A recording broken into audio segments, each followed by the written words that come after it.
La matinale suite, je reçois cette fois-ci Damien Racle. Bonjour Damien, vous êtes directeur général de Manexi, qui est un BET qui propose des diagnostics environnementaux. Et nous allons parler du label ISR. Label ISR qui fête sa première bougie, avec des délivrances qui ont commencé en octobre 2020. Le label, il a été adopté par, on va dire, entre 25 et 30 fonds à peu près. Alors, votre société accompagne les fonds souhaitant se labelliser.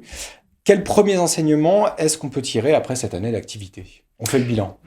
Bonjour Jean-Baptiste, merci de me recevoir. Un plaisir. Alors effectivement, il est important de préciser d'où je parle un petit peu quand même avant de répondre à votre question. Donc Manexi accompagne les sociétés de gestion dans la labellisation des fonds. Donc ça c'est une première activité.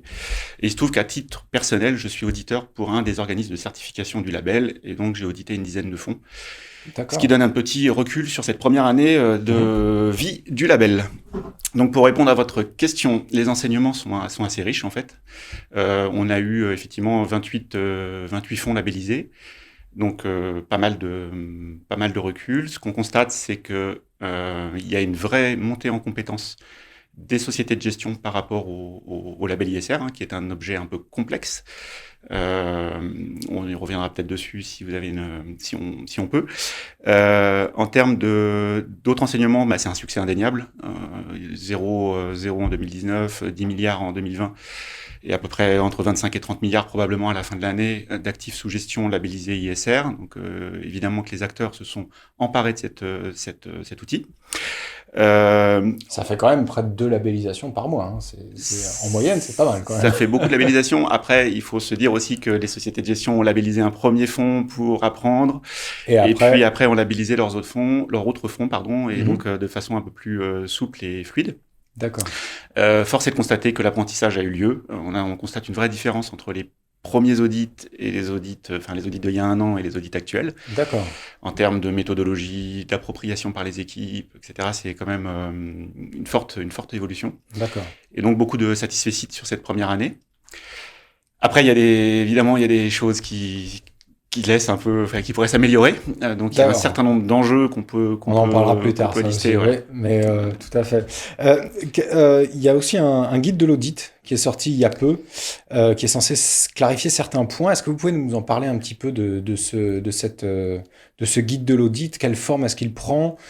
Quels premiers points de clarification ont été apportés? Quels sont les bénéfices pour les sociétés de gestion qui ont labellisé leurs fonds?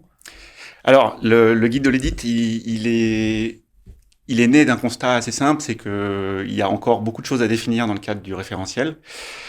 Et donc, un certain nombre de zones de flou ou sujettes à interprétation. Et donc, il y avait besoin de rédiger au moins des questions-réponses pour que les auditeurs puissent harmoniser leurs pratiques. D'accord. Donc, le guide de l'audit répond à ce sujet-là, à cet enjeu. Et donc, on peut lister un certain nombre de points qui viennent améliorer la compréhension ou la clarification, comme la façon de valoriser en fait les actifs. Il y avait des questions sur à quelle date il fallait les valoriser, etc. Donc le guide de l'audit vient préciser un tout petit peu la méthodologie d'évaluation et de valorisation des actifs. Le guide de l'audit précise aussi que les typologies d'actifs ne peuvent ou devraient être évaluées selon des méthodologies un petit peu différentes. Dans la première vague d'audit, tout type d'actifs était à peu près évalué de la même façon, avec la même grille. Et on comprend bien ce que ça veut dire en termes de finesse d'analyse. Oui. Et donc, on va aller vers un petit peu plus de finesse pour distinguer à la fois les actifs de bureau, les commerces, la logistique, mais aussi les actifs sous gestion, les actifs en construction, les actifs en rénovation.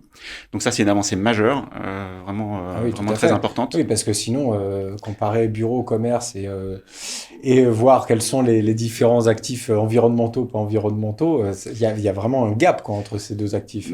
Disons que il y avait un vrai besoin de simplicité au tout début du référentiel, et là, on voit bien la montée en compétences et on va vers plus de finesse, donc c'est assez logique. Et c'est effectivement beaucoup mieux de distinguer les typologies d'actifs et l'endroit où ils sont dans le cycle de vie pour être beaucoup plus précis dans l'évaluation. D'accord. Alors on en parlait, on l'évoquait il y a juste quelques instants, les pistes d'amélioration, puisque ça permet un petit peu de faire la jonction. Ce guide de l'audit, quelles sont-elles, ces pistes d'amélioration ? Alors, les pistes ou les enjeux, je préférais les parler grands enjeux de ce label, il est voué à évoluer. Il est voué à évoluer, évidemment, puisque là, c'était un premier galop d'essai.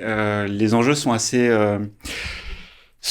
clairs, enfin en tout cas en tant qu'auditeur et en tant que conseil, on a un vrai enjeu sur les compétences et l'appropriation.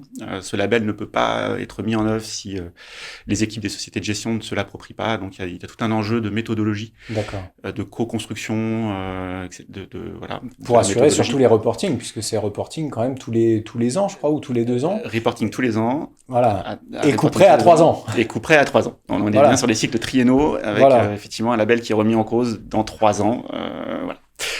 Et donc, on a un enjeu d'appropriation, on a un enjeu d'engagement des parties prenantes. C'est vraiment le sujet majeur qui est apparu dans les audits initiaux. Le label ISR ne peut pas vivre correctement si les parties prenantes du fonds ne sont pas embarquées. Quand vous parlez des parties prenantes, c'est-à-dire tout type de parties prenantes, au sein du fonds, les équipes par exemple, alors les équipes de la société de gestion, mais aussi toutes les parties prenantes du fonds, puisque on parle bien de la labellisation du fonds. Oui. Et donc, on parle des property managers, on parle des promoteurs quand on a de la construction, on parle des entreprises travaux quand on fait de la rénovation.